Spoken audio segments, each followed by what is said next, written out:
কি এটা দেখেই লোভ হচ্ছে তো? দেখেই খেতে ইচ্ছে করছে? একদম তাই।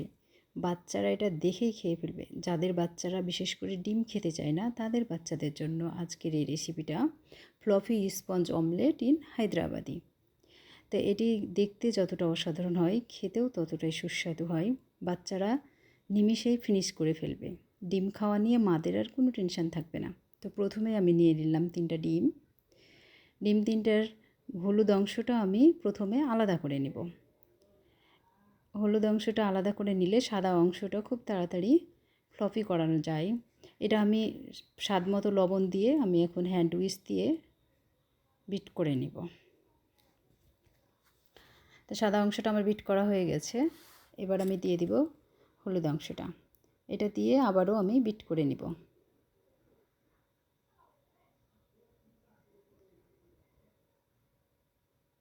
এটা আমার বিট করা হয়ে গেছে। এবার আমি চুলোয় একটা ফ্রাই প্যান নিয়ে একদম সামান্য পরিমাণে তেল দিয়ে নিব। এটা খুব সামান্য তেলেই করে নেওয়া যায়। এতে বাচ্চাদের কোনো ক্ষতি হওয়ার সম্ভাবনা থাকে না। আর এখানে শুধু ডিম আর অন্য কিছু ব্যবহার করা হয়নি, আর অল্প পরিমাণে তেল। তো আমি এবার কড়াইটা গরম হয়ে গেছে, এবার একদম লো ফ্লেমে রেখে বেটারটা আমি দিয়ে দিচ্ছি। এবার এটা দিয়ে আমি ঢাকা দিয়ে রাখবো প্রায় 3 মিনিটের মতো।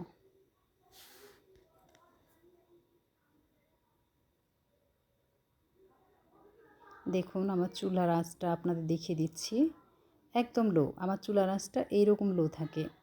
তো এটা দিয়ে আমি 3 মিনিটের জন্য রেখেছিলাম। দেখুন কতটা ফ্লফি হয়ে গেছে। অনেকটা ফ্লপি হয়েছিল আর অনেক দারুণ ছিল। এটা নামানো মাত্রই আমার বাচ্চারা ফিনিশ করে দিয়েছে। তো আমি এটা এভাবে উল্টিয়ে নিলাম। দেখুন কতটা দারুণ আর কতটা লোভনীয় হয়েছে। তা আপনারাও এভাবে 5 মিনিটে ঝটপট বানিয়ে বাচ্চাদের সকালের ব্রেকফাস্টে সার্ভ করতে পারেন। Thank you for watching my video. আল্লাহ হাফেজ।